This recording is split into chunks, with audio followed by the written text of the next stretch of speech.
اعوذ باللہ من الشیطان الرجیم بسم اللہ الرحمن الرحیم۔ حدیث جبریل ہم پڑھ رہے ہیں، اور ایک سوال اور اس کا جواب، اس پر پچھلی نشست میں گفتگو ہوئی۔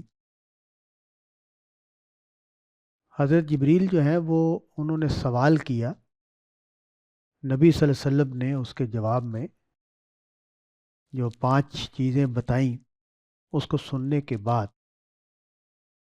حیرانی کی بات یہ تھی کہ سوال کرنے والے نے کہا کہ آپ نے درست فرمایا ہے۔ تو اس پہ لوگوں کو حیرانی ہوئی کہ یہ کیسا شخص ہے کہ پیغمبر صلی اللہ علیہ وسلم سے سوال کر رہا ہے اور یہ کہہ رہا ہے آپ نے درست فرمایا۔ صحابہ میں سے کسی کے لیے یہ ممکن ہی نہیں ہے، ان کے حاشیے خیال میں بھی نہیں آ سکتا کہ حضور کسی سوال کا جواب دیں اور وہ یہ کہیں کہ آپ نے درست فرمایا ہے، اس لیے کہ وہ دین کو اوریجنیٹ کرنے والے ہیں، ان سے دین بیان ہوتا ہے، وہ دین کا ماخذ ہے، اور جو وہ فرمائے وہ دین ہے۔ تو اس سے بھی اب یہ ظاہر ہے نبی صلی اللہ علیہ وسلم کی مجلس ہے، اور قرآن مجید میں ہمیں یہ معلوم ہوتا ہے کہ نبی صلی اللہ علیہ وسلم سے گفتگو کے جو آداب بیان ہوئے ہیں، اس میں یہ تو ممکن ہی نہیں تھا کہ کوئی شخص حضور سے کوئی بندہ بات کر رہا ہے اور وہ اس بندے سے خود بات شروع کر دے۔ تو اس لیے لوگوں نے حیرانی لوگوں کے ہاں پیدا ہوئی، لیکن کسی نے اس پر کوئی سوال نہیں کیا کہ بھئی تم ایسے کیوں کر رہے ہو، اس کی کیا وجہ ہے۔ بہرحال ہمیں چونکہ معلوم ہے کہ یہ حضرت جبریل تھے جو انسانی صورت میں آئے، اور انہوں نے آ کر سوالات کیے ہیں، اور مقصد ان کا یہ ہے کہ دین کے بارے میں کچھ تصورات جو بنیادی حیثیت رکھتے ہیں اور قرآن میں بیان ہوئے ہیں، یعنی یہ جو 5 چیزیں ہیں، یہ ایسا نہیں ہے کہ نبی صلی اللہ علیہ وسلم نے بیان کی ہیں تو ہمیں ملی ہیں، نہیں، یہ قرآن مجید میں ان کا ذکر ہے، لیکن جس طرح قرآن مجید میں ان کا ذکر ہے، اس سے اس روایت سے ایک نقطہ ایڈ ہوا ہے، اور وہ نقطہ یہ ہے کہ دین کا جو عملی سانچہ ہے وہ ان 5 چیزوں سے عبارت ہے۔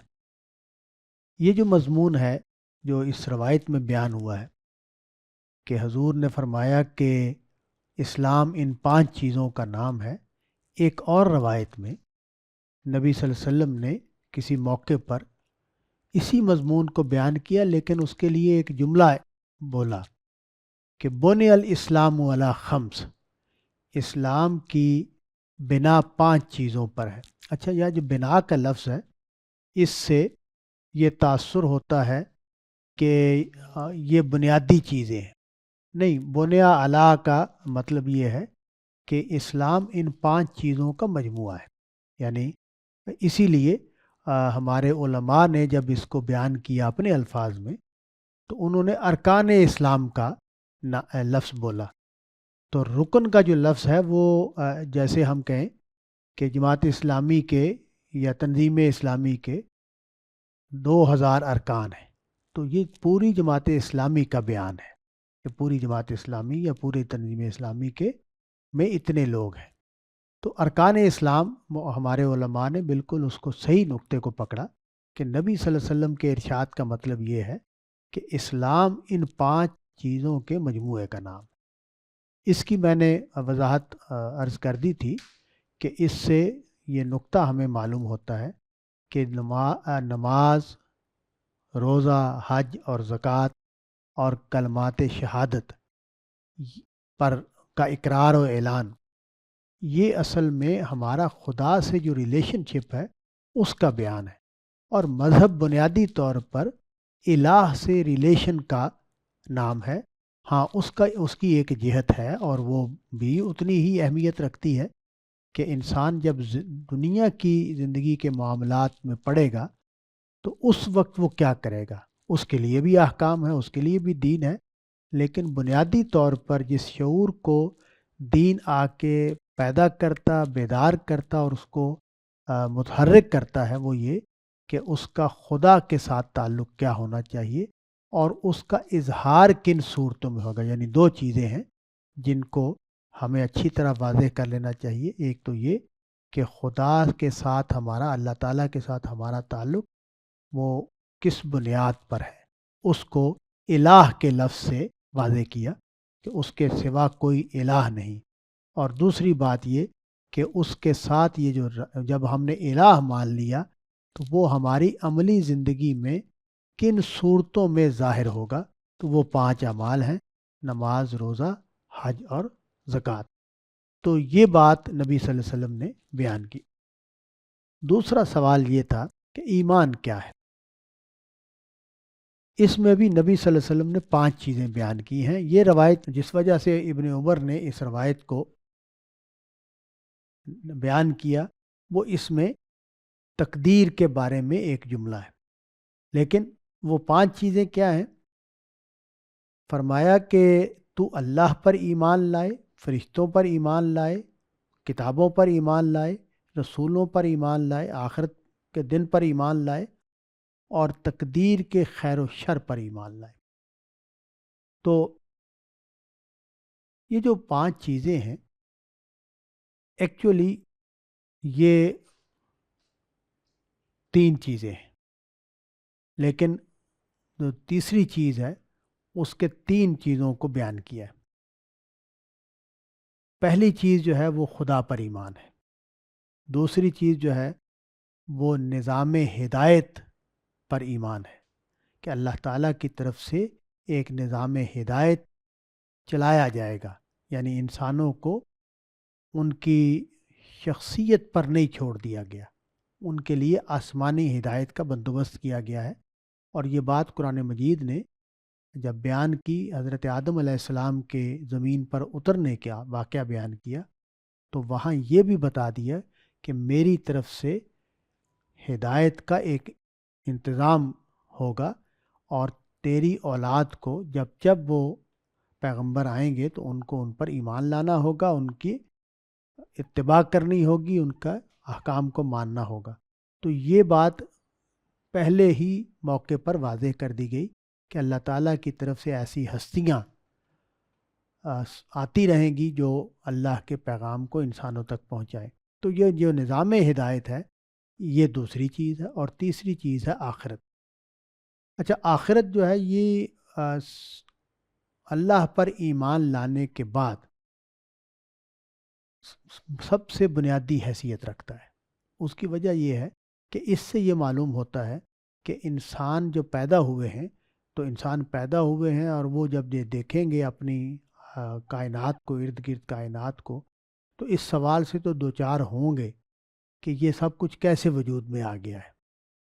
لیکن اس اگلا سوال جو ہے وہ اس سے بھی زیادہ اہم ہے کہ اس کا خاتمہ کیسے ہوگا، کہاں ہوگا، کس بات پر ہوگا. تو یہ جو دوسری بات ہے یہ پہلی بات ہی کی طرح اہمیت رکھتی ہے. اچھا، میں یہاں ایک نقطہ عرض کرنا چاہوں گا کہ ایمان اور یقین میں ایک نقطے کا فرق ہے.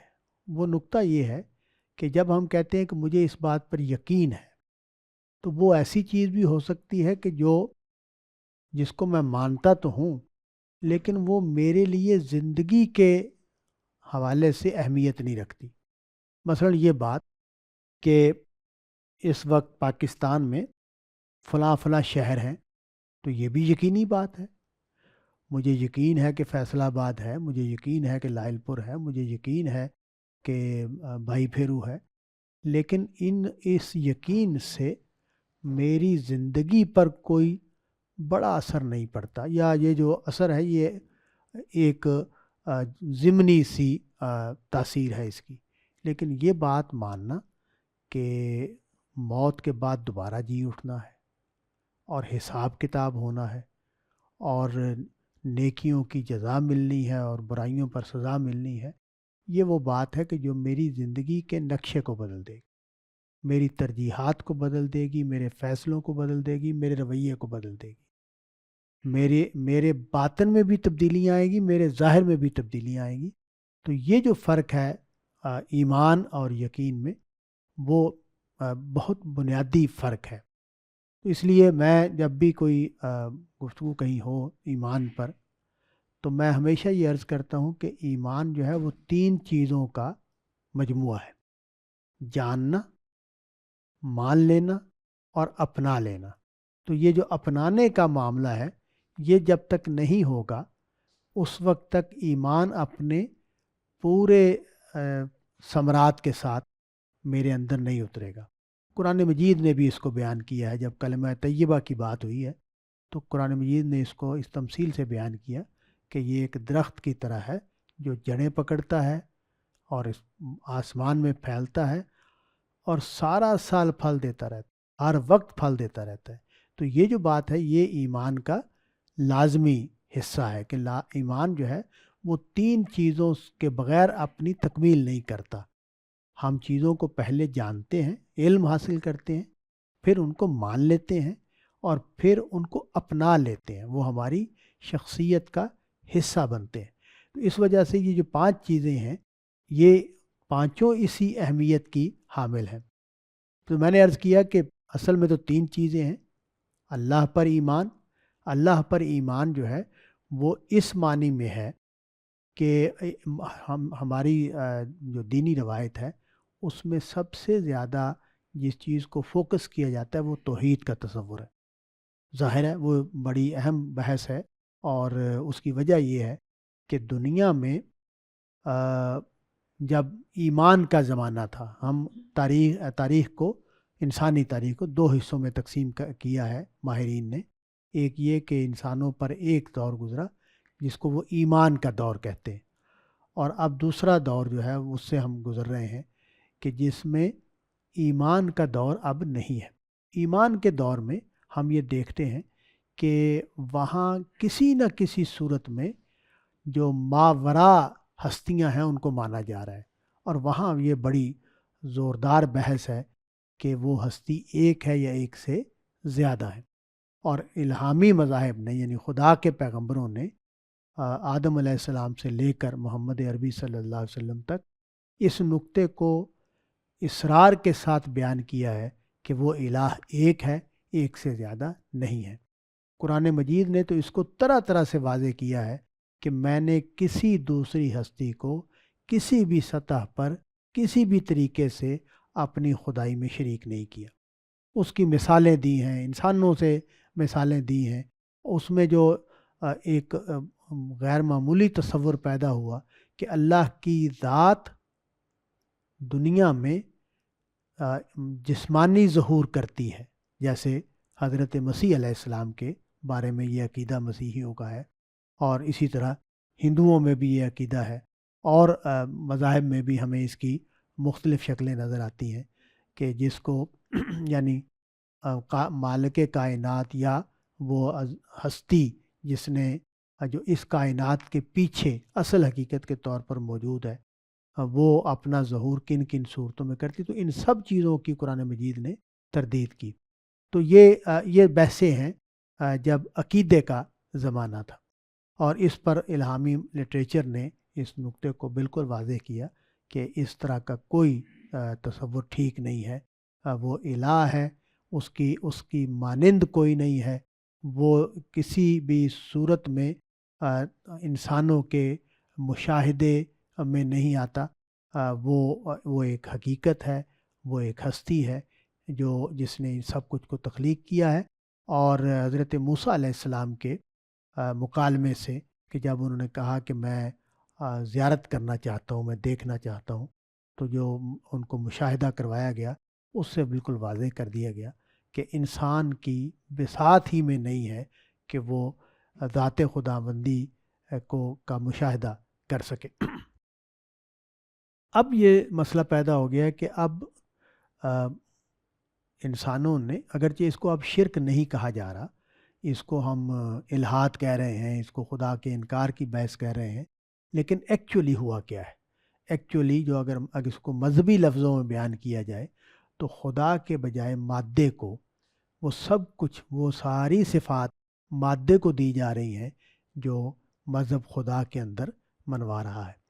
تو ایک لحاظ سے یہ بھی ایک شرک ہی کی ایک شکل ہے جو موجودہ زمانے میں پیدا ہو گئی ہے، لیکن اب ظاہر ہے اس کو عقیدے کے لفظ سے بیان نہیں کیا جا سکتا، اس کو بغاوت کے لفظوں سے بیان کیا جائے گا۔ یہ بات میں عرض کر دوں کہ اللہ تعالیٰ نے قرآن مجید میں شرک کو بھی بغاوت ہی کے جگہ پر رکھا ہوا ہے۔ وہ حضرت مسیح علیہ السلام کے جو الفاظ ہیں اس کو جس واضح کیا انہوں نے، وہ کہا کہ اللہ بہت غیور ہے۔ جس طرح کوئی شوہر اپنی بیوی کی بے وفائی کو قبول نہیں کر سکتا، اسی طرح اللہ بھی شرک کو قبول نہیں کرتا۔ تو گویا وہ بھی ایک طرح سے واضح کرتے ہیں اس بات کو کہ یہ اللہ سے بغاوت ہے۔ تو اللہ پر ایمان کا یہ جو پہلو ہیں یہ ان کو واضح کیا گیا ہے اور بیان کیا گیا ہے۔ تو اللہ پر ایمان، اور یہ کہ وہ میری زندگی کا عنوان بنے۔ اس میں اگرچہ وہ بہت پاپولر نقطہ نظر ہے، جو صوفیہ کا نقطہ نظر ہے، وہ یہ کہ خدا کے سوا کسی اور کا ہونا میرے شعور میں محو ہو جائے، یعنی میں کسی اور کے ہونے ہی کو امیجن نہ کروں۔ تو وہ اس حد تک وہ اس کو لے کے جاتے ہیں، یہ جو خدا کو ماننے کا شعوری ادراک ہے، اس میں وہ کہتے ہیں کہ اعلیٰ ترین درجہ یہ ہوگا۔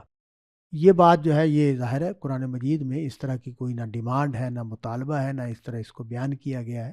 قرآن مجید میں اللہ کے ساتھ جو ریلیشن شپ ہے وہ بندگی کا ریلیشن شپ، اور بندگی کے ریلیشن شپ میں توکل، تفویض، حمد، تسبیح، یاد، ان چیزوں کو بیان کیا گیا، انابت، ان چیزوں کو بیان کیا گیا، رجوع الی اللہ، ان چیزوں کو بیان کیا گیا۔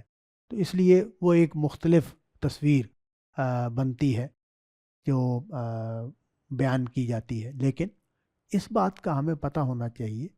میں اس لیے بہت اصرار کے ساتھ جہاں بھی موقع ملتا ہے بات کرتا ہوں تو یہ کہتا ہوں کہ میرے ذہن میں اگر کوئی مذہبی آئیڈیا پیدا ہو، مذہبی تمنا پیدا ہو، میں یہ جو لفظ تمنا کا بولا ہے اس کو بہت اہمیت دیتا ہوں۔ ہر مذہبی آدمی کے اندر مذہبی تمنائیں پیدا ہوتی ہیں۔ جس طرح جب ہم دنیا کے معاملات کر رہے ہوتے ہیں تو ہمارے اندر دنیاوی تمنائیں پیدا ہوتی ہیں، اسی طرح جب ہم دینی کا عمل کر رہے ہوتے ہیں تو ہمارے اندر دینی تمنائیں پیدا ہوتی ہیں۔ تو ان تمناؤں کو بھی قرآن پر پیش کرنا ضروری ہے کہ کیا اللہ تعالیٰ ہماری اس طرح کی کسی تمنا کی تصویب کرتے ہیں؟ اگر تصویب نہیں ہے تو پھر اس کو ہم رد کریں گے، اس سے جان چھڑانا ضروری ہے، کیونکہ جو تمنائیں ہوتی ہیں وہ ہمیں بہت زیادہ فیسینیٹ کرتی ہیں، وہ ہمیں اپنی گرفت میں لے لیتی ہیں، ہمارے شعور کو اپنی گرفت میں لے لیتی ہیں، ہماری زندگی کو اپنی گرفت میں لے لیتی ہیں۔ تو ہم اس کا اندازہ کر سکتے ہیں کہ ہماری گھریلو زندگی میں جو سیریس قسم کی ناچاکیاں پیدا ہوتی ہیں اس کے پیچھے ہماری تمنائیں ہوتی ہیں۔ تو تمنائیں اتنی اہم چیز ہیں، اقبال نے تو اس کو بہت بڑا موضوع بنایا، آرزو کو اس نے بہت بڑا موضوع بنایا، اس پر بہت کچھ لکھا ہے، اس نے کلام کیا ہے، اور وہ آرزو کو اعلیٰ درجے کی آرزو کے میں تبدیل کرنے کا وہ کیا ہے، دائی ہے۔ اقبال کے ہاں جو بڑی دعوت ہے وہ یہ کہ آپ کی آرزوئیں کیا ہوں، تو اس کی جو تجویز کردہ آرزوئیں ہیں ان کو بھی قرآن پر پیش کرنا ضروری ہے، اگرچہ وہ بڑا دماغ ہے اور بڑے اعلیٰ درجے پر سوچنے والا ہے، لیکن یہ ضروری ہے کہ ہماری جو بھی ہمارے خاص طور پر جب ہم اس کو آئیڈیا یا دین قرار دیں گے تو اس کو قرآن پر پیش کرنا ضروری ہے۔ تو میں نے اس لیے اس کا ذکر کر دیا کہ خدا پر ایمان کے حوالے سے ہمارے جو مذہبی روایت ہے، مسلمانوں کی مذہبی روایت، اس میں بڑے بڑے جامع قسم کے تصورات کریٹ کیے گئے۔ مودودی صاحب کا ایک تصور ہے، وحید الدین خان صاحب کا ایک تصور ہے، صوفیہ کا ایک تصور ہے، اور لوگ بھی ہیں جنہوں نے اس کے اوپر کلام کیا ہے۔ تو وہ سب جو ہیں ان کے بارے میں یہ جاننا یہ ضروری ہے کہ ان میں سے کتنی بات جو ہے وہ صحت پر مبنی ہے، کتنی بات جو ہے وہ شخصی تمنا ہے جس کو دین بنا کر بیان کیا جا رہا ہے۔ تو خدا پر ایمان، پھر آخرت پر ایمان۔ آخرت جو ہے یہ اس کی اہمیت اتنی ہی ہے جتنی خدا پر ایمان کی ہے، اس لیے کہ وہ ہماری زندگی کا جو پروگرام ہے جو اللہ نے نافذ کر رکھا ہے۔ اور میں یہاں یہ عرض کروں کہ ہم بہت یہ سوال اٹھاتے ہیں کہ ہمیں کتنی آزادی ہے اور کتنا اختیار ہے، تو یہ جو ہمارا اختیار ہے یہاں کچھ بھی نہیں ہے، یہ خالصتاً جبر ہے، یہ اللہ نے پروگرام بنایا اور اس کو نافذ کر دیا۔ یہ بالکل اسی طرح نافذ ہوتا ہے، ہوا ہے، کیا ہوا ہے، اس سے اللہ تعالیٰ اس کو کہہ رہے ہیں یہ میرا وعدہ ہے اور میں اپنے وعدے کے خلاف نہیں کرتا۔ وہ یہ کہتے ہیں کہ یہ ممکن ہی نہیں ہے کہ تم کوئی عمل کرو اور اس کا نتیجہ نہ نکلے۔ وہ کہتے ہیں کہ تمہارے شعور سے یہ آواز نکلنی چاہیے جب تم کائنات پر غور کرو کہ اے ہمارے پروردگار، تو نے اس کو یوں ہی نہیں بنایا، تو لازماً نتیجہ نکلے گا، ربنا ما خلقت ھذا باطلا۔ تو یہ بات جو ہے وہ اس درجے پر کہتا ہے، اور یہ اس نے فیصلہ کیا اور نافذ کر دیا۔ جس طرح اس نے یہ فیصلہ کیا ہے کہ ہمیں مرد بنا دیا، کسی کو عورت بنا دیا، تو یہ فیصلہ اس کا ہے، اس نے نافذ کر دیا۔ یہ جبر ہے، یہ تقدیر ہے، یہ وہ تقدیر ہے جو خدا کا کیا ہوا فیصلہ ہے۔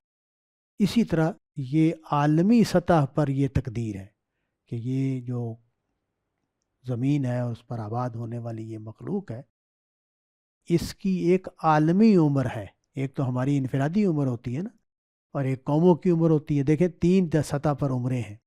قرآن مجید نے یہ بیان کیا کہ یہ تینوں جب آتی ہیں تو ٹلتی نہیں ہے۔ تو ایک عمر ہے افراد کی، ایک عمر ہے قوم کی، اور ایک عمر ہے اس جہان کی، تو وہ بھی ختم ہونی ہے۔ اور قرآن مجید نے اس کو واضح کیا ہے کہ یوں سمجھو کہ جیسے حاملہ کے آخری دن چل رہے ہوں۔ یہ کائنات اس طرح ہے، اس میں قیامت اس طرح جو ہے وہ آخری دنوں پر ہے۔ کسی وقت بھی جیسے آخری دنوں میں ہم بچے کے بارے میں یہ بتانے کی پوزیشن میں نہیں ہوتے کہ یہ کب اس کی پیدائش ہوگی، تو یہ بھی بتانے کی پوزیشن میں نہیں ہے، لیکن صورتحال یہ ہے کہ یہ اتنی یقینی، اتنی واضح اور اس طرح آخری مراحل میں ہے کہ وہ کسی وقت بھی قیامت ظاہر ہو جائے گی، اور اس کے بعد ہم جی اٹھیں گے اور ہمارے اعمال ناموں کے لحاظ سے ہمیں جزا و سزا دی جائے گی۔ تو یہ بھی ہماری ایمانیات کا حصہ ہے، اس کو ایمانیات ہی کا حصہ ہونا چاہیے۔ جیسے میں نے عرض کیا کہ میں ایمان کو کس طرح ایکسپلین کرتا ہوں، اور پھر اس کے لیے جو ضرورت تھی وہ یہ کہ ہمیں بتایا جائے کہ ہم اس میں نجات کیسے حاصل کریں گے۔ یہ جو آخرت ہے یہ آپ نے فیصلہ کر دیا، آپ نے نافذ کر دیا، آپ نے ہمیں بتا دیا کہ ایک وقت آئے گا یہ سارا نظام ہستی اس کو اینڈ کر دیا جائے گا اور پھر دوبارہ سے شروع کیا جائے گا، اور جب وہ دوبارہ سے شروع کیا جائے گا تو پھر وہاں حساب کتاب ہوگا۔ تو ہمیں رہنمائی کی ضرورت تھی کہ ہمیں یہ بتایا جائے کہ وہاں کامیابی کی شرائط کیا ہیں، ہم کن اعمال کو کریں گے تو وہاں کامیابی حاصل ہوگی، اور کن اعمال کو نہیں کریں گے تو وہاں کامیابی حاصل ہوگی، کن عقائد کو اختیار کریں گے تو وہاں کامیابی ہوگی، اور کون سے عقائد ہیں جو اختیار کریں گے تو وہاں ناکامی کا سامنا کرنا پڑے گا۔ تو یہ بات جو ہے اس کی ہمیں ضرورت تھی۔ اس کے لیے اللہ تعالیٰ نے، جیسے میں نے عرض کیا کہ حضرت آدم ہی کو بتا دیا تھا کہ میں اپنے پیغمبر اٹھاتا رہوں گا، ان کو بھیجتا رہوں گا، اور لوگوں کو ان کی پیروی کرنی ہوگی۔ یہ جو نظام ہدایت ہے اس کے 3 حصے بنتے ہیں۔ ایک تو یہ کہ اللہ کی طرف سے وحی آئے، رہنمائی آئے۔ اچھا، وہ رہنمائی لانے والا کون ہے؟ وہ ملائکہ ہے، اور وہ رہنمائی جب لکھی جاتی ہے تو وہ کتابیں بن جاتی ہیں. تو یہ ان تینوں چیزوں کو الگ الگ ایمانیات کا حصہ. اس کی کیا وجہ ہے؟ یہ کیوں نہیں کہا گیا کہ نظام ہدایت پر ایمان لاؤ؟ اس لیے کہا گیا ہے، یہ تین چیزوں اس لیے کہا گیا کہ تین بڑے سوالوں کا جواب ہے کہ انسان کو جو اللہ تعالیٰ رہنمائی دیں گے وہ آئے گی کیسے. وہ رہنمائی جو ہے وہ انسان جب اس کو ریسیو کرے گا، اس کو لکھے گا، تو وہ اس کی کیا صورت ہوگی، اس کی کیا حیثیت ہوگی، اور جس شخص پر، انسانوں میں سے جس شخص پر یہ وحی آئے گی اس کی کیا حیثیت ہوگی. تو اس وجہ سے ان تینوں کو الگ الگ بیان کیا گیا. تو اس طرح ایمانیات جو ہیں وہ 5 چیزیں ہو گئیں. اچھا، دین جو ہے اس پر میں تھوڑی سی گفتگو کروں گا کہ دین ہمارے لیے کیا اہمیت رکھتا ہے. دیکھیں، ایک تو بڑا بنیادی مسئلہ ہے، وہ یہ کہ جو تصور ہدایت ہے وہ اس کا ایک شعور ہم رکھتے ہیں، یعنی وحی کے بغیر بھی اس کا ایک شعور ہم رکھتے ہیں. وہ شعور جب پریکٹس میں آئے گا تو وہ آئیڈیاز بھی پیدا کرے گا، وہ اعمال بھی پیدا کرے گا. اور چونکہ انسان کے اندر 2 باہم متحارب قوتیں پائی جاتی ہیں، ایک اس کے جسم کے تقاضے ہیں، ایک اس کے شعور کے تقاضے ہیں، ایک اس کی شخصیت کے تقاضے ہیں. اس کو کیسے بیان کیا جاتا ہے؟ اس میں جو صوفی حضرات ہیں یا ہماری روایتی جو بیان ہے بر صغیر کی حد تک، اس میں یہ کہا جاتا ہے کہ ہمارے اندر ایک ملکوتی شخص پایا جاتا ہے اور ایک بہیمی شخص پایا جاتا ہے. اس کو اس طرح 2 حصوں میں تقسیم کرتے ہیں کہ ہماری جو شخصیت ہے، انسان کی جو شخصیت ہے، اس کے 2 بنیادی اجزاء ہیں. ایک کو وہ ملکوتی جز کہیں گے اور ایک کو وہ بہیمی کہیں گے. ملکوت کا مطلب ہے ملائکہ سے متعلق بات ہوئی، ملک، اور جو دوسرا ہے بہیمی، وہ حیوانات. عربی میں چونکہ حیوانات کے لیے یہ لفظ استعمال ہوتا ہے تو وہ اس کے لیے بہیمی کا لفظ استعمال کریں. اب ہم نے ہمارے ہاں جو زیادہ بیان کرنے کا اسلوب ہے وہ چونکہ ویسٹرن جو فکر اور فلسفہ ہے اس نے نئی اصطلاحات، نئی تعبیرات متعارف کروائی ہیں، تو اب ہم اس کو اور طریقے سے بیان کرتے ہیں. تو اس میں ہمارا اخلاقی شعور، ایستھیٹکس، ایتھکس اور ریزننگ، اس طرح اس کو تقسیم کیا جاتا ہے. اس سے فرق نہیں پڑتا. میرے نقطہ نظر یہ ہے کہ جب ہم چیزوں کو اب انالائز کرتے ہیں تو وہ زمانے کے لحاظ سے اس میں الفاظ بدل جاتے ہیں، اصطلاحات بدل جاتی ہیں، پریزنٹیشن بدل جاتی ہیں. اصل چیز یہ ہے کہ جو حقیقت ہے وہ کیا ہے. تو حقیقت یہ ہے کہ ہماری جو شخصیت ہے، انسان کی جو شخصیت ہے، اس کو قرآن مجید نے دیکھیں کتنے واضح لفظوں میں اس کو بیان کر دیا. یہ قرآن مجید میں بیان ہوا ہے کہ تمہارے نفس کی ساخت کیا ہے، تمہارے نفس کی بناوٹ کیا ہے. تو اس کو جب بیان کیا تو بتا دیا کہ اس میں فجور بھی رکھا ہوا ہے اور اس میں تقویٰ بھی رکھا ہوا ہے. اور یہ 2 لفظ جو یعنی قرآن مجید اللہ کا کلام ہے، اس پر یقین پیدا کرنے والی جو آیتیں ہیں ان میں سے یہ بھی ہے. ایک آیت ہے کہ فرمایا کہ الہمہا فجورہا و تقواہا، کہ ہم نے اس میں الہام کر دیا اس کا فجور اور اس کا تقویٰ. تو اب نیکی اور بدی کا لفظ نہیں بولا، یہ نہیں کہا کہ اس میں نیکی بھی رکھ دی اور بدی بھی رکھ دی، نے کہا کہ میں نے اس میں نافرمانی بھی رکھ دی اور پرہیزگاری بھی رکھ دی. تو ہماری جو شخصیت ہے اس میں نافرمانی بھی پائی جاتی ہے اور پرہیزگاری بھی پائی جاتی ہے، تقویٰ بھی پایا جاتا ہے اور فجور بھی پایا جاتا ہے. تو یہ جو ہماری شخصیت ہے اس میں اس کا مخاطب انسان بنا ہے. اور ہم تمام تاریخ کی جو کتابیں ہیں ان کو پڑھیں تو ہم یہ دیکھیں گے کہ ہر زمانے میں فجور اور تقوی مختلف انداز، مختلف طریقوں سے ظہور کرتا رہا ہے۔ تقوی بھی ظہور کرتا رہا ہے اور فجور بھی ظہور کرتا رہا ہے۔ تو انسان کو یہاں یہ ضرورت پڑتی ہے کہ تقوی بھی اپنی صحیح حدود میں رہے اور فجور کے بارے میں بھی ہمارا تصور صحیح حدود میں رہے، کیونکہ ہم انسانوں کی مذہبی تاریخ کا مطالعہ کریں تو جتنے بڑے مسائل فجور نے پیدا کیے ہیں اتنے ہی بڑے مسائل تقوی کی تعبیرات نے پیدا کیے ہیں۔ یعنی تقوی کی وہ ایسی تعبیرات بھی موجود ہیں کہ جیسے قرآن مجید نے دیکھیں پکڑا ہے مسیحیوں کو کہ انہوں نے تقوی کو تبدیل کر دیا ترک دنیا میں، تقوی کا اعلیٰ ترین معیار یہ قائم کر دیا کہ رہبانیت اختیار کی جائے۔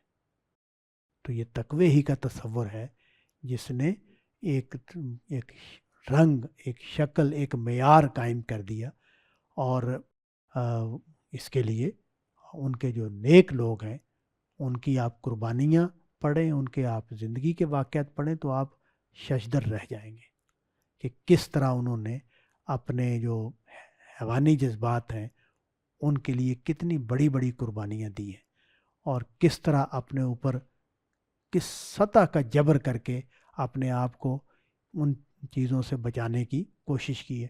تو یہ اس وجہ سے رہنمائی کی ضرورت پڑتی ہے کہ ہمیں یہ رہنمائی ملے کہ اللہ تعالیٰ نے تقوی اس کا معیار کیا ہے، فجور کیا ہے، اور اس سے بچنے کی کیا صورتیں ہیں۔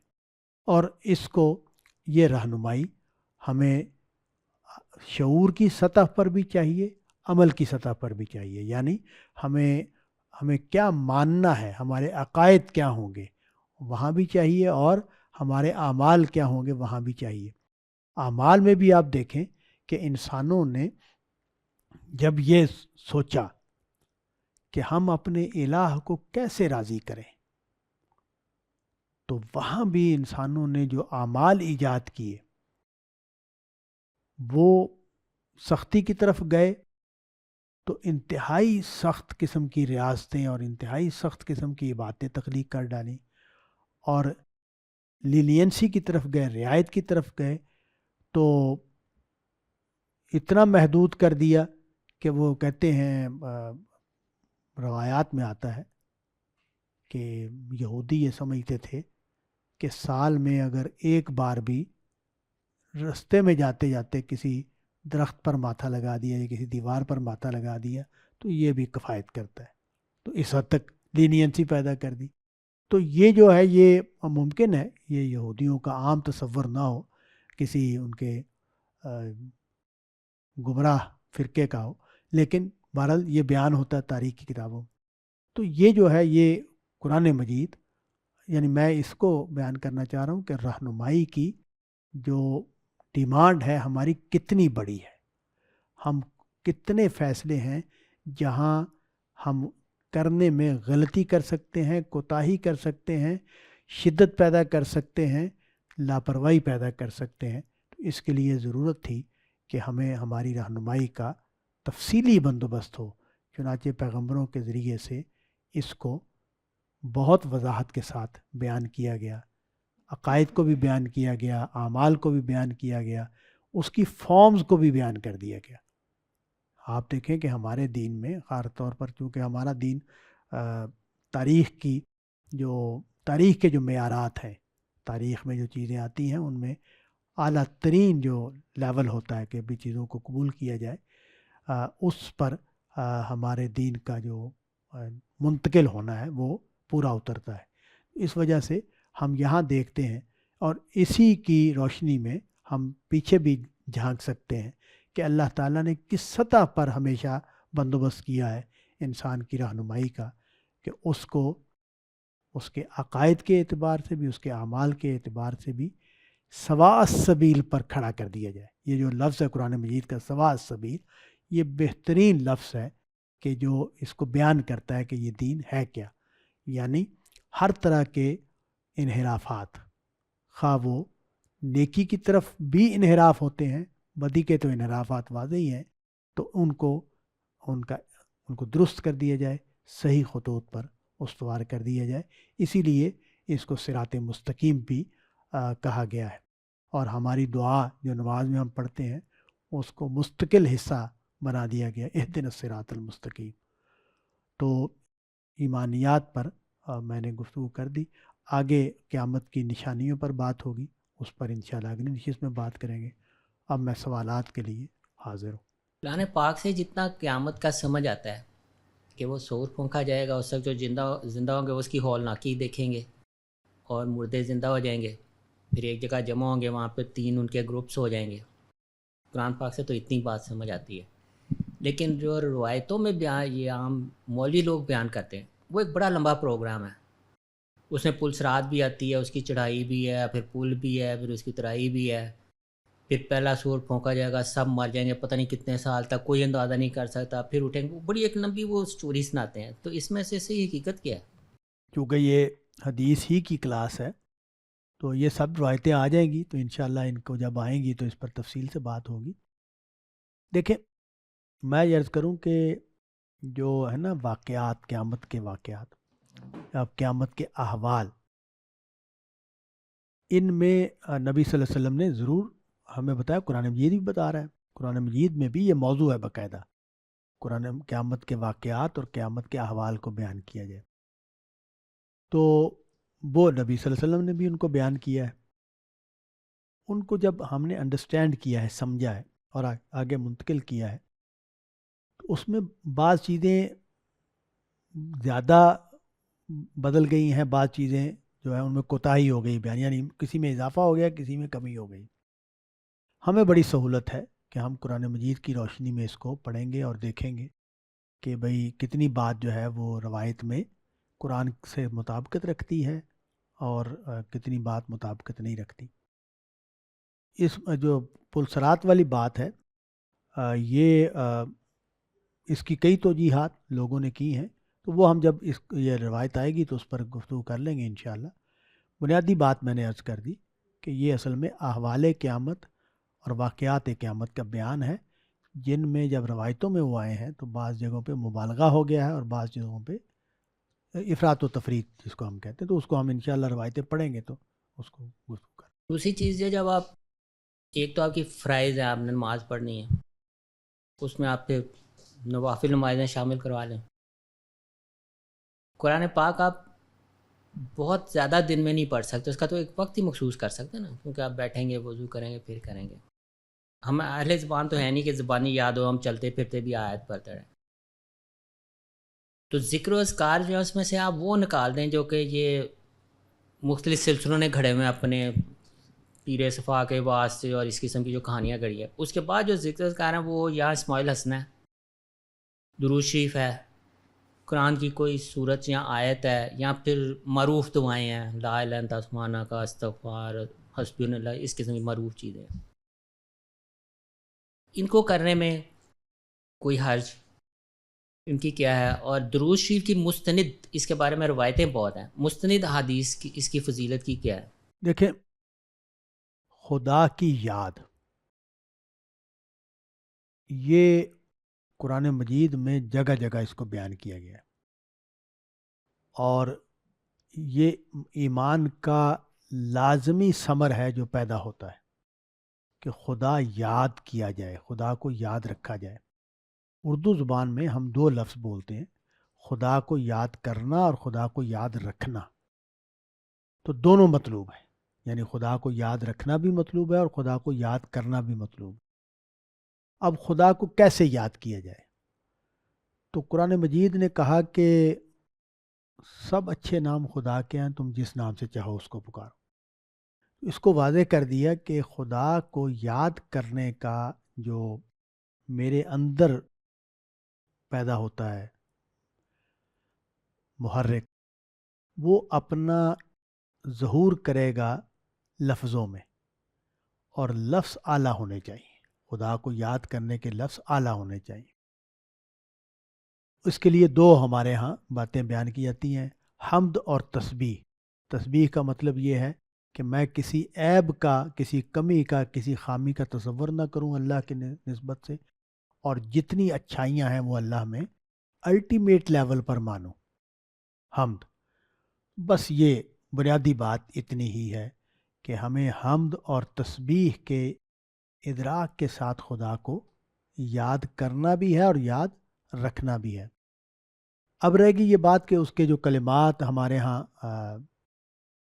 بتائے جاتے ہیں، نبی صلی اللہ علیہ وسلم نے بتائے ہیں، جیسے سبحان اللہ، الحمدللہ، اللہ اکبر، لا الہ الا اللہ، اور اس طرح اور بھی چیزیں ہیں جو آپ نے بتائیں. آپ کرتے بھی تھے کچھ، ان لوگوں نے اپنے شوق سے پوچھا کہ آپ فلاں موقع پر کیا کرتے ہیں، فلاں موقع پر کیا کرتے ہیں، تو وہ بھی آپ نے بیان کر دیا.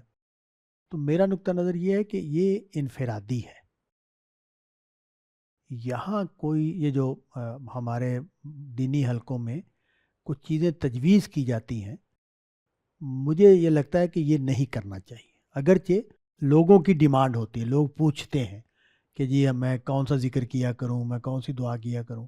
ابھی میری ایک بھتیجی بہت پریشان تھی، تو اس نے مجھے میسج کیا اس کے اوپر، واٹس ایپ کے اوپر، کہ تایا ابو مجھے بتائیں میں اس کام کے لیے کیا پڑھوں.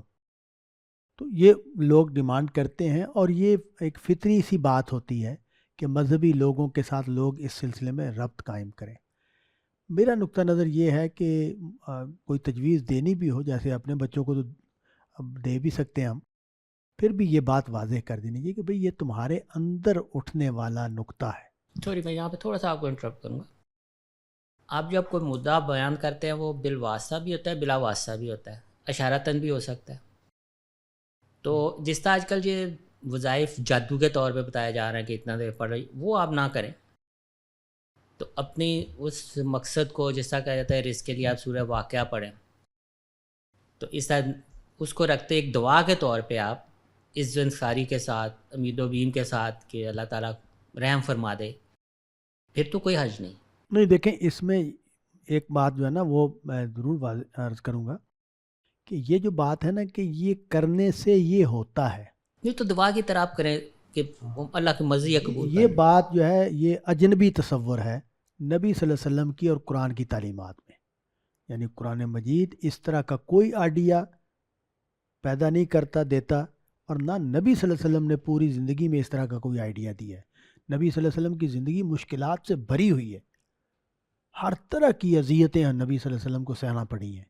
کبھی ایسا نہیں ہوا کہ آپ نے کسی صحابی کو یا خود یہ کہا ہو کہ میں آج کل یہ صورت پڑھ رہا ہوں، میں آج کل یہ آیت پڑھ رہا ہوں تاکہ یہ مسئلہ حل ہو جائے.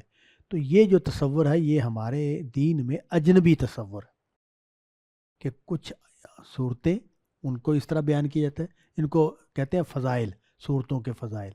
کچھ آیتیں جیسے آیت کریمہ ہے. اب آیت کریمہ اعلیٰ ترین، یعنی دنیا میں استغفار کے جتنے بھی کلمات ہیں استغفار کے، ان میں سب سے بڑا کلمہ آیت کریمہ ہے. وہ اصل میں استغفار ہے، لیکن ہم نے اس کو کیا بنا دیا کہ 1.25 مرتبہ پڑھیں تو مقدموں سے جان چھوٹ جائے گی، بیماری سے جان چھوٹ جائے گی. اب دیکھیں یہ پیچھے کرونا ہوا تو ہمارے ہسپتالوں میں وہ پڑھی سنائی جا رہی ہے سورہ رحمان. تو یہ تصور تو بالکل قابل قبول ہی نہیں ہے، اس کا کوئی تعلق ہمارے دین سے نہیں ہے. یہ انسانوں کی ایجاد ہے اور اس کو دین بنا دیا. اس سے تو مکمل گریز کرنا چاہیے. باقی آپ کی بات بالکل ٹھیک ہے کہ ہم اللہ تعالیٰ سے دعا کریں گے. درود شریف کا میں نے پوچھا، قرآن مجید سمجھنے کے لیے پڑھنا ہے. مستند حدیثوں میں درود شریف جو ہے اس کا کہاں پہ آتا ہے؟ نہیں، درود ہیں نبی روایتوں میں بھی ہیں، اور بخاری اور مسلم میں جو روایتیں ہیں ان میں بھی درود کی روایتیں موجود ہیں. تو وہ دیکھیں درود جو ہے وہ ہے کیا؟ وہ میرا نبی صلی اللہ علیہ وسلم سے محبت کا اظہار ہے. ہم جب کسی سے محبت کرتے ہیں نا تو اس کے لیے خیر کے طلبگار بنتے ہیں. یہ ہماری محبت کا لازمی نتیجہ ہے. تو جس شخص کے ہاں نبی صلی اللہ علیہ وسلم کی محبت نہیں ہے اس شخص کو تو ایمان ہی مکمل نہیں ہے. تو یہ محبت کا ظہور ہے. ہم نے یہاں بھی مصیبت کر دی ہے. ہم نے کہا کہ درود پڑھنے سے یہ ہوتا ہے، درود پڑھے کے بغیر دعا نہیں قبول ہوتی، کوئی بھی دعا کرنی ہو پہلے 3 مرتبہ درود، بعد میں 3 مرتبہ درود بیچ میں، یہ سب ہم نے جو کیا ہوا ہے، یہ درود کی جو اصل حقیقت ہے اس کو نظر انداز کر دیا۔ درود میری نبی صلی اللہ علیہ وسلم سے، اب دیکھیں حضور کا جملہ کہ جس نے میرا نام سنا اور مجھ پر درود نہیں بھیجا، تو یہ کیا بات ہے؟ یہ اظہار عقیدت ہے، یہ اظہار تعلق ہے کہ میری زندگی کی سب سے اہم شخصیت کا ذکر میرے سامنے ہو تو میں اس کے لیے مجھے یاد آتا ہے تو بڑی مجھے حیرانی ہوتی ہے۔ میرے والد صاحب جب بھی اپنے والد کا ذکر، وہ فوت ہو گئے ہوئے تھے، جب بھی ذکر اللہ بخشے، اللہ، میاں جی کہتے تھے اپنے والد کو، اللہ بخشے میاں جی نے یہ کہا، اللہ بخشے میاں جی یہ کرتے تھے، تو یہ جو اللہ بخشے آ رہا ہے یہ ان کا اپنے باپ سے تعلق ہے جس کا ظہور ہو رہا ہے۔ ہم نے اس کو کل کر دیا ہے، ہم نبی صلی اللہ علیہ وسلم سے جو تعلق ہمارا ہونا چاہیے اس میں جیتے ہی نہیں ہیں۔ ہم نے تو اس کو وہ کیا بنا دیا ہے، رسم بنا دیا ہے، اس کو ایک وہ مذہبی قسم کا عمل بنا دیا ہے، روحانی قسم کا عمل، تو اس کا یہ درود کی حقیقت کے خلاف ہے۔ استاذ حمزہ جبار صاحب کا سوال ہے کہ مختلف روایات میں ملتا ہے کہ آپ صلی اللہ علیہ وآلہ وسلم رفع یدین کرتے تھے، وہ یہ پوچھنا چاہ رہے ہیں کہ نماز کا صحیح طریقہ کیا ہے؟ کیا رفع یدین کے ساتھ نماز پڑھنا صحیح ہے یا اس بغیر رفع یدین؟ اچھا، یہ سوال پر تھوڑی سی دراز نفسی کرنی پڑے گی۔ دیکھیں، 2 اپروچز ہیں دین کو لینے کے حوالے سے۔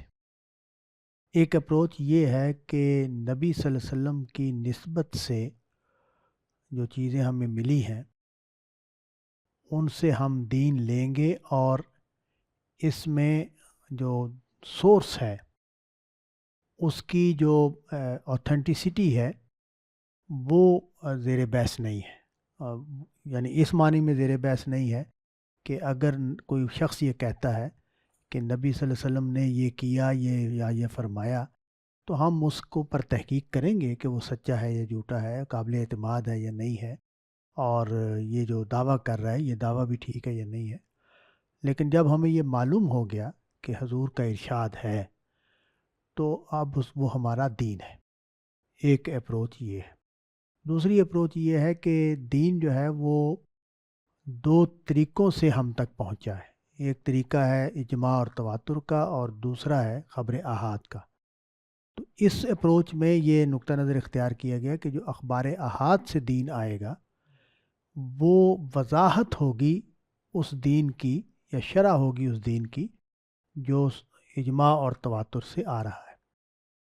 تو اب اگر اس دوسرے نقطہ نظر سے نماز کو دیکھیں تو جو رفع یدین والا بیان ہے یہ اجماع اور تواتر سے نہیں آ رہا، یہ خبر واحد سے آ رہا ہے۔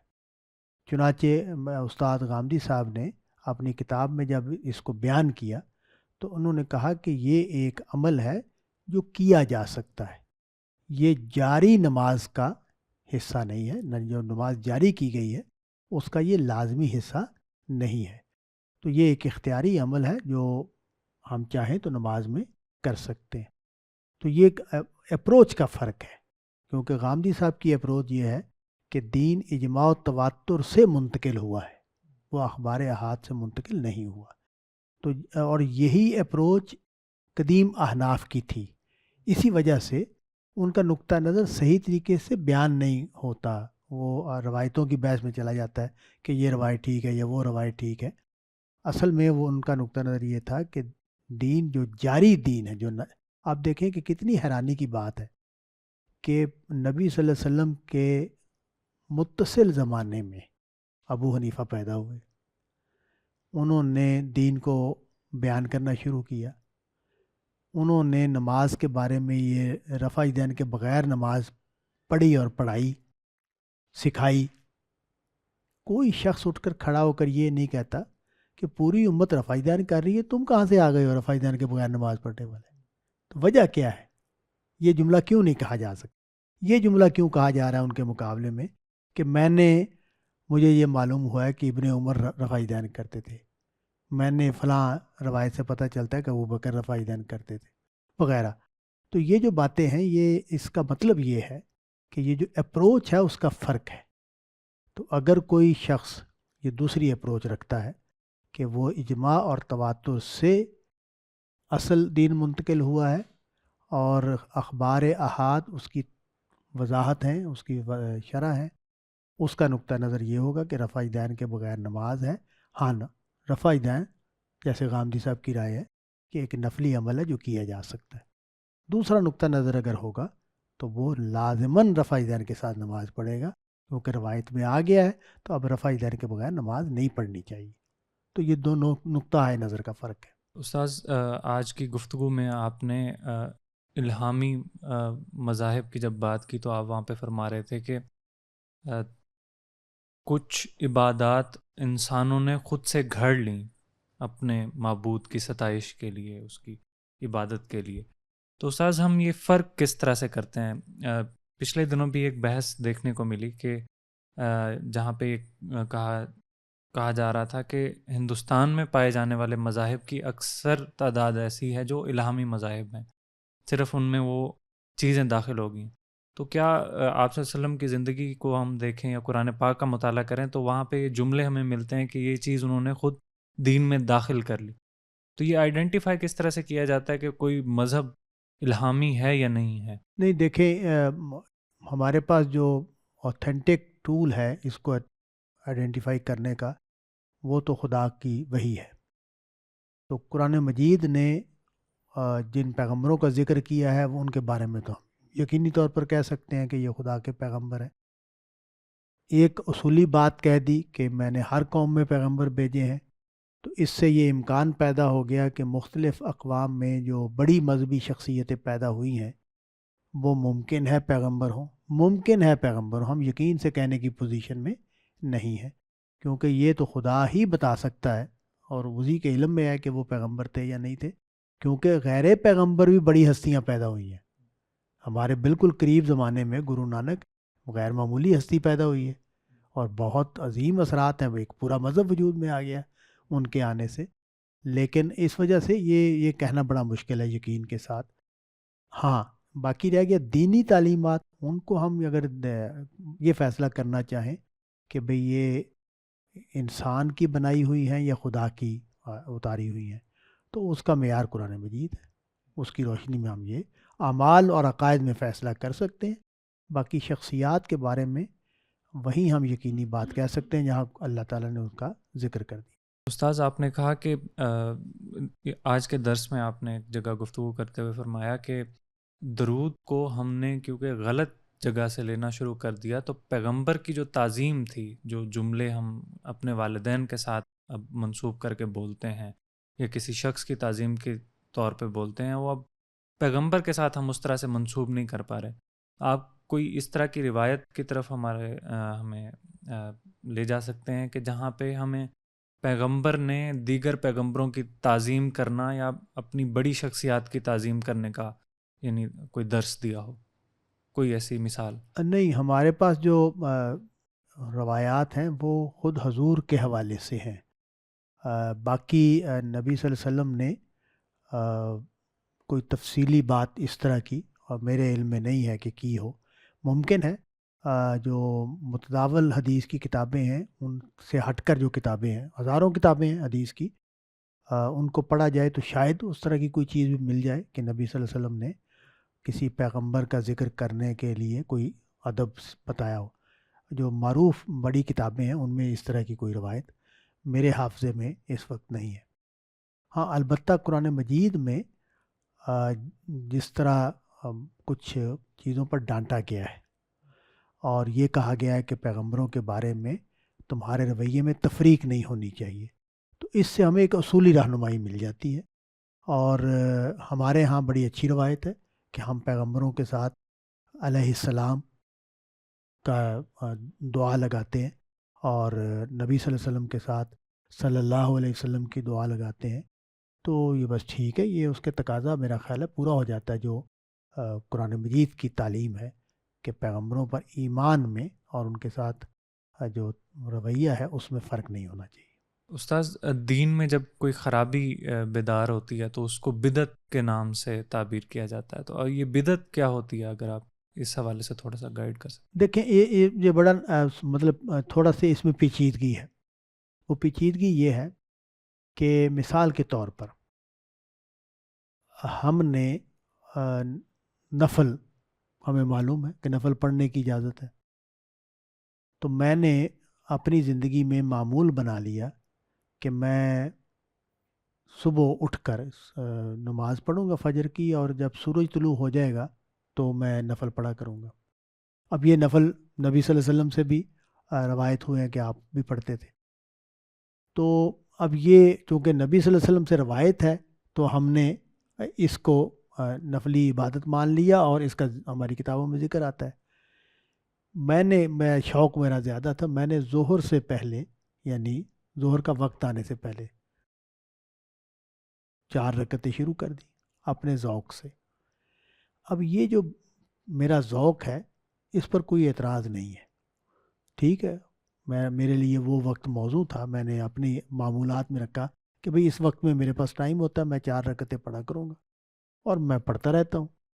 لیکن اللہ نہ کرے میں پیر بن جاؤں یا کوئی وہ مقتدا بن جاؤں، تو وہ بن جاؤں اور میرے مرید یا میرا حلقہ جو ہے وہ بھی اس پر عمل کرنا لگ جائے، تو اب یہ دین بننا شروع ہو جائے گا. یہ جو دین بننے کا عمل ہے یہ اس کو بدعت بناتا ہے. یعنی یہ وہ کام ہے جو ٹھیک کام ہے، نفلی کام ہے جو میں کر رہا ہوں. خیرات کرنا ہے تو خیرات کرنا بالکل ٹھیک کام ہے، لیکن میں نے اس کا ایک وقت مقرر کر دیا یا دن مقرر کر دیا کہ میں جمعرات کو یہ کروں گا، یا جمعے کو یہ کروں گا، یا 11 تاریخ کو یا 10 تاریخ کو یہ کروں گا، اور اس کو میں نے جاری کر دیا، یعنی میرے حلقہ اثر میں یہ جاری ہو گیا، یہ بدعت بن گیا ہے.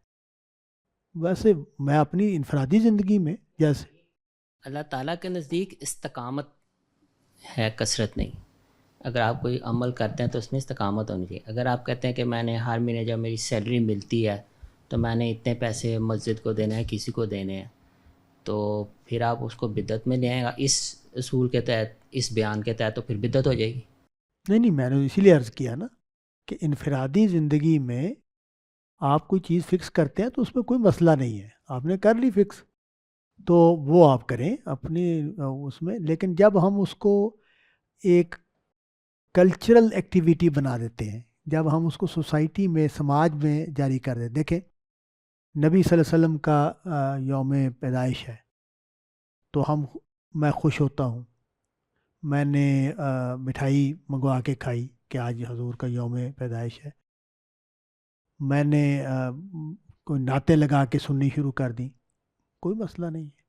لیکن جو ہی ہم نے اس کو کلچر بنا دیا، کلچرل ایکٹیویٹی بنا دیا، تو اب یہ بدعت کی طرف سفر شروع ہو گیا ہے.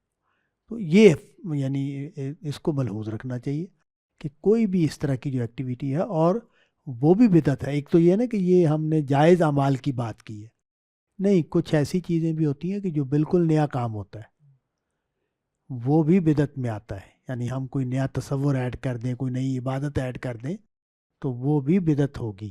یعنی وہ جیسے یہ جو ہے نا، ابھی ہم بات کر رہے تھے کہ یہ ہمارے ہاں کچھ درودوں کی کچھ کتابیں ہیں، تو وہ یعنی ایک عالم دین نے یا کسی بڑی شخصیت نے ایک درود لکھا اور یہ تعلیم کرنی شروع کر دی. اب یہ جو بات ہو رہی ہے یہ زیادہ سیریس بات ہو رہی ہے.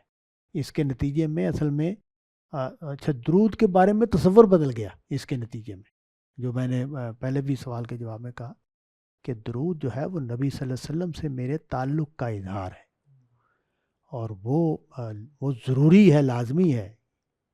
حضور کو یہ پسند ہی نہیں آتا کہ کوئی شخص حضور کا ذکر کرے اور درود نہ پڑھے. تو یہ جو ہے نا، یہ اسی جگہ پر اس کا اظہار ہونا چاہیے. تو کوئی بھی اس طرح کے میرے دل میں جو لفظ آتا ہے نا وہ ہے کہ اس کو کلچر بنا دیا جائے، اس کو رواج بنا دیا جائے. جو ہی آپ کسی چیز کو کلچر یا رواج بناتے ہیں تو وہ بدعت کی طرف سفر ہے.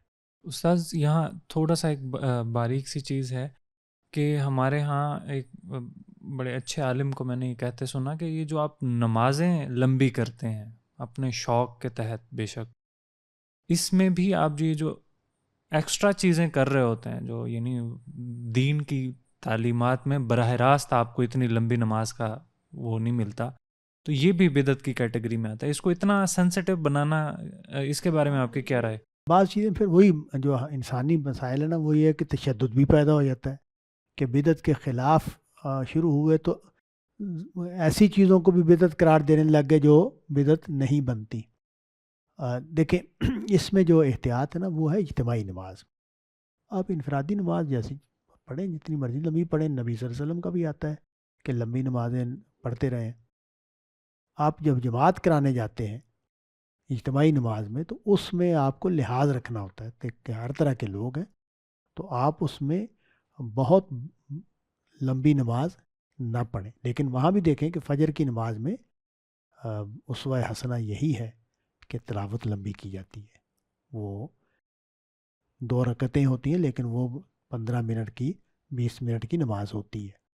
تو یہ جو ہے یہ وہ بھی ٹھیک ہے، تو ایک توازن کے ساتھ اس کو کیا جائے گا۔ استاذ یہ تھوڑا ذاتی نوعیت کا سوال ہو سکتا ہے، آپ کا تعلق معلم ہیں، مدرس بھی ہیں آپ، تو اس میں آپ نے دیکھا ہوگا کہ ہماری درسی کتب میں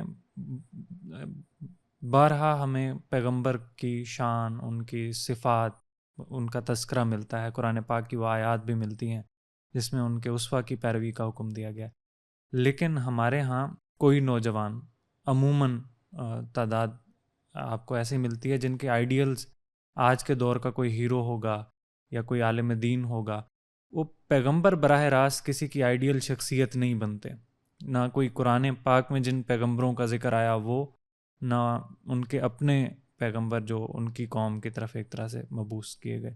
تو یہ تضاد کس طرح سے، کیا ہماری درسی کتب میں آپ کوئی نقص دیکھتے ہیں، یا یہ تدریس کرنے والے یہ شوق نہیں پیدا کر سکتے، اس شخصیت کو اتنا آئیڈیلائز نہیں کرا سکتے کہ وہ ہمارے لیے یعنی اسوہ حسنہ ہم مانیں ان کے اسوہ کو؟ دیکھیں یہ جو ہے نا، یہ بڑا پیچیدہ عمل ہے جس کی آپ بات کر رہے ہیں نا۔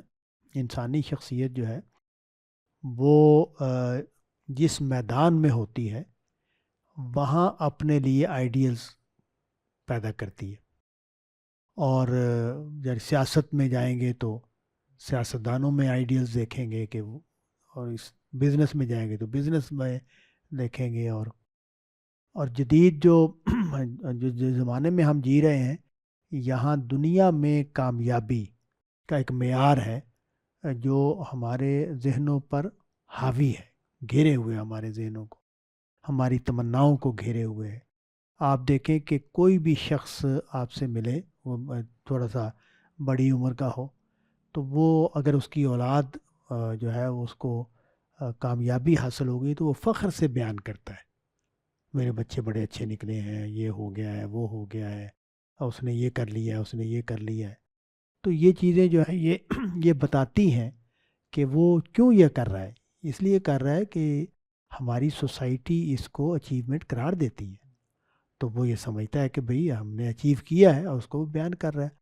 تو اسی طرح والدین جو ہیں وہ کسی بھی طبقے سے ہوں، بچوں کے اوپر مسلسل یہ دباؤ ہے کہ تمہارا A گریڈ آنا چاہیے، تمہارے نمبر کم نہیں آنے چاہیے، اور ظاہر ہے وہاں مثال نبی صلی اللہ علیہ وسلم کی تو نہیں دی جا سکتی کہ حضور نے تو کبھی گریڈ نہیں دیے، وہاں تو لائق بچوں کی مثالیں دی جائیں گی۔ تو یہ پرابلم ہے، یعنی ایک تو مسئلہ یہ ہے، پیچیدگی یہ ہے کہ ہماری جو زندگی ہے اس کا رخ کس طرف ہے، اس رخ کے اعتبار سے میرے لیے کوئی شخصیت ہے۔ تو میرا یہ خیال ہے کہ جو پرابلم ہے وہ یہ نبی صلی اللہ علیہ وسلم کو اسوہ حسنہ بنانا اسی صورت میں پیدا ہوگا میرے اندر جب میں دینی زندگی میں آؤں گا اور دینی کمالات کی طرف میرا رخ ہوگا۔ یہاں پھر ایک مشکل پیدا ہو گئی ہے، وہ مشکل یہ پیدا ہو گئی ہے کہ جو دینی کمالات ہماری روایت میں بیان ہو رہے ہیں وہ تو نبی صلی اللہ علیہ وسلم کے ہاں اس طرح بیان ہی نہیں ہو رہے جس طرح وہ ہمارے دینی بزرگوں کے ساتھ منسوب ہو کے بیان ہو رہے ہیں۔ تو اس وجہ سے وہاں پھر ایک دوری پیدا کر دی گئی ہے اور نبی صلی اللہ علیہ وسلم کی زندگی کو تیسرا نقطہ وہ یہ کہ جو جب ہم تقدیس کرتے ہیں، کسی شخص کی بڑائی کو بیان کرتے ہیں، تو اس کو اتنے مبالغے سے بیان کرتے ہیں کہ وہ ہیومنلی پاسبل نہیں رہتا. تو اس وجہ سے وہ پھر لوگ یہ کہتے ہیں کہ بھئی وہ تو بڑے لوگ تھے، وہ تو اللہ کے پیغمبر تھے، وہ تو یہ کر سکتے تھے، میں تو یہ نہیں کر سکتا، تو لہٰذا میرے لیے وہ اسوہ بننے میں ایک رکاوٹ پیدا ہو جاتی ہے. تو یہ ایک پیچیدہ ایکٹیویٹی ہے، اور میرا خیال ہے کہ اس میں یہ بات آپ کی ٹھیک ہے کہ جب رسول اللہ کا ذکر کیا جا رہا ہو تو اس کو کس طریقے سے کیا جائے کہ وہ لوگوں کے لیے اس کی طرف بڑھنے کا جذبہ پیدا ہو، اس کو اختیار کرنے کا جذبہ پیدا ہو. اس میں کوتاہی ہوئی ہے. استاذ آج کے درس کے شروع میں ہی آپ تربیت کا ذکر کر رہے تھے کہ لوگوں کے ہاں کچھ چیزیں ہوتی ہیں جو بار بار ان کے بارے میں ترغیب دلائی جا رہی ہوتی ہے، تو وہ پھر ان کا یعنی زندگی کی جو اورینٹیشن ہوتی ہے وہ انہی کی طرف مائل ہو جاتی ہے. ہمارے ہاں معاشروں میں بچوں کو عموماً شادی کے پیچھے لگایا جاتا ہے، تو اس طرح کے مقاصد یعنی یہ ان کی زندگی کا ایک بڑا مقصد ہوتا ہے کہ آپ نے زندگی میں کامیاب اس وجہ سے ہونا ہے کہ آپ کی کل شادی ہو سکے. تو اس طرح کے مقاصد کے پیچھے لگانا یہ قومی سطح پہ ہمارے اوپر کس طرح کے اثرات ڈالتا ہے؟ نہیں دیکھیں، اس میں نا جو پرابلم ہے نا وہ یہ نہیں ہے کہ تم اس لیے کامیاب ہو کہ تمہاری اچھی جگہ پہ شادی ہو سکے، تو یہ ضمنی بات ہے. اصل مشکل یہ ہے، ہم چونکہ مذہبی لوگ ہیں، مذہبی معاشرہ ہے ہمارا، اور ہم اس معاملے میں جو گناہ کی زندگی ہے اس کو ہم اختیار نہیں کر سکتے. اور یہ جو جذبہ ہے، جس جذبے کی تسکین کے لیے اصلاً شادی ہوتی ہے، اصلاً شادی جو ہے وہ خاص طور پر مردوں کے لیے شادی میں اصل محرک وہ جذبہ ہے. تو اس میں گناہ سے بچنے کے لیے یہ ضروری ہے. پھر یہ کہ ظاہر ہے شادی کرنی ہے تو ایک ذمہ داری اٹھانی ہے، تو اس کے لیے اس قابل ہونا چاہیے کہ وہ ذمہ داری اٹھا سکے. تو یہ پوری بات اس طرح بنتی ہے. تو میرا یہ خیال ہے کہ یا تو ہم وہ کمپرومائز وہ جو ہم کر نہیں سکتے، ہمارے پاس میں نہیں ہے کیونکہ اللہ کے دین میں حرام ہے یہ چیز، یا تو ہم اس کو اس بندش کو اپنے اوپر سے چھدا اتار دیں اس کا، تو پھر ٹھیک ہے، پھر کوئی مسئلہ نہیں ہے. پھر شادی آئیڈیل نہیں رہے گی، شادی ٹارگٹ نہیں رہے گی. اور آپ دیکھیں کہ جو لوگ اس سے آزاد ہو جاتے ہیں ان کے شادی ٹارگٹ بھی نہیں ہوتی. تو یہ اصل میں دونوں چیزوں کو اکٹھا اس لیے کر دیا جاتا ہے کہ بھئی چونکہ اس نے ذمہ داری اٹھانی ہے، بچے ہوں گے، بیوی آئے گی، اخراجات اس نے اٹھانے ہیں، تو اس کو اس قابل ہونا چاہیے کہ یہ تو وہ اور اٹریکشن پیدا کرنے کے لیے حسینہ تمہیں ملے گی وہ انشاءاللہ. بالکل ٹھیک ہے. بہت شکریہ استاذ. Okay okay.